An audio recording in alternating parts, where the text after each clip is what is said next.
Hi, I'm James. I'm the global creative consultant for Fake Bake. I've been a tanning expert for 20 years. So I wanted to give people during this really strange and difficult time some tips to make them look good, which is also good for your mental health as well. To get up and look nice. And ladies don't have to put layers of makeup on every day. You might not want to because you're at home, but if you've got a tan, you look back in the mirror and you just look really healthy, no matter what you're doing.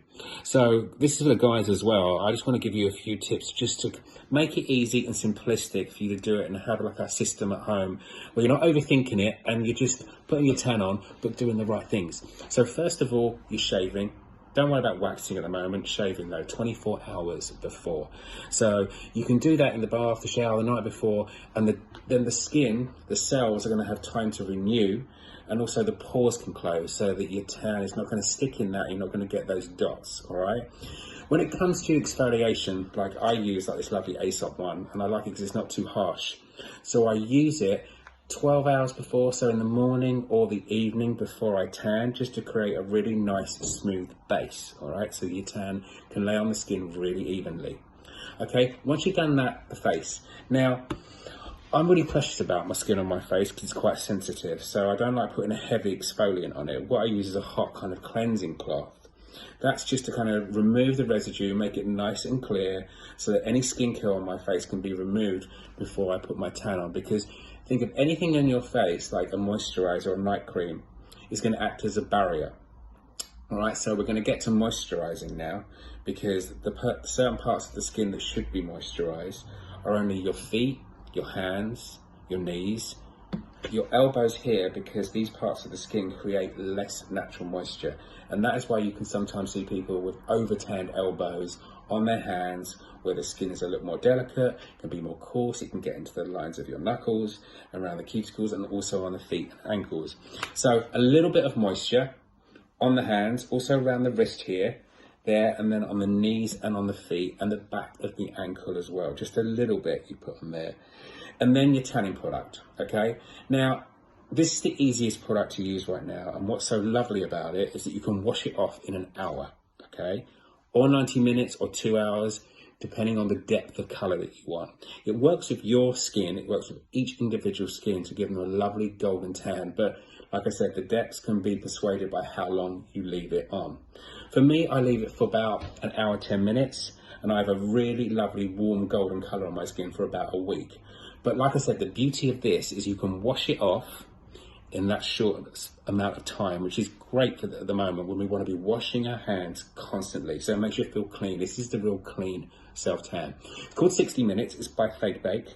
So it's a revolutionary kind of ingredient which really tans you fast, and then the warm water stimulates the tan to start working.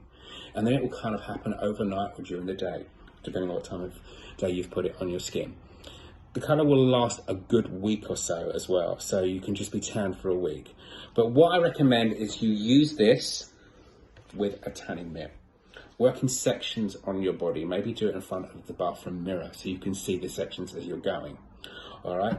I always start with the legs first, because if you'd already tanned your abs or your chest, you have to crease and bend down. So doing your legs and feet first makes it really, really simple.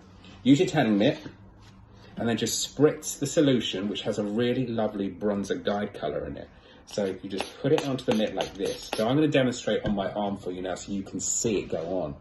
So if you see it there, actually just give it a bit more depth on the video. So a nice guide color, which really kind of allows you to see how it's going to look and where you're going. It dries really fast. And then when it gets to the places where you've put the moisturizer, just gently sweep across the hand like you would the foot as well. Gently in between the fingers, not too much product. When it comes to these areas like the hands, the feet, the back of the ankles, the wrists, the elbows, less is more. Think of less product going on the skin, and then it won't grab as dark and it will look a lot more natural. Once you've done this once or twice, you're going to get to grips with it really quickly. Having the guide color makes it so easy as well, because you can't miss one area, and your skin will take from it what it needs to tan. So you haven't got to worry about missing certain bits. As long as you've covered everywhere, you'll get one even tan once you've washed it off, okay? And then finally, once you've done your tan, for the days leading on from there, keep it moisturized, because tan can be a little bit dehydrating. DHA, the tannin ingredient, can dry the skin out and make it a little bit taut. So I always recommend using a body moisturizer every day after you've showered. Also keep your showers a little cooler than normal.